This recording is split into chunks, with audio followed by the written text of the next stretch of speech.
So in this example, segment BC is tangent to circle A at point B. What's the length for segment EC? Just think about this. When a segment is tangent to your circle, that means that it's touching at a point which would be perpendicular to the radius of the circle. So that means we'd have a right angle at ABC. What else do we know? Well, AB is the radius of the circle, and that's 15. AE is also radius of the circle, so that would also have a length of 15 as well. So if we mark those items in our picture, we have the following. We want to find the length of EC, which is our unknown.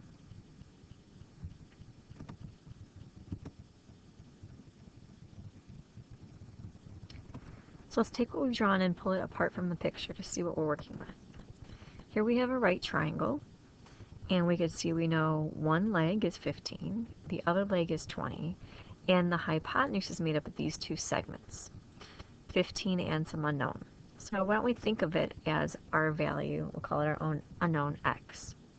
So in our right triangle, that represents your hypotenuse. If we can find the length of the hypotenuse and then subtract 15 from it, that will give us the length of EC. So again, the sum of the two legs squared is equal to the hypotenuse squared. We can utilize the Pythagorean theorem. And now we just have to simplify it. Well, 15 squared is 225. 20 squared is 400. Add those together, you now have 625. To undo something that's squared, you have to take the square root of each side. And we know the square root of 625 is 25. Taking the square root of x squared gives you the absolute value. And again, it's measuring the distance away from 0, which means you can go 25 units to the left of 0, which would be negative 25, and 25 units to the right of 0, which would be a positive 25. X is a length. We know lengths have to be positive units of measurement, so it has to be 25 units. Now that's the length of the entire hypotenuse.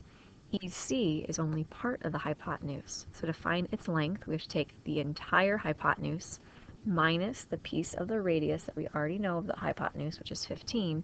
That will give us our length of EC. Well, 25 minus 15 is 10. That's the length of our segment.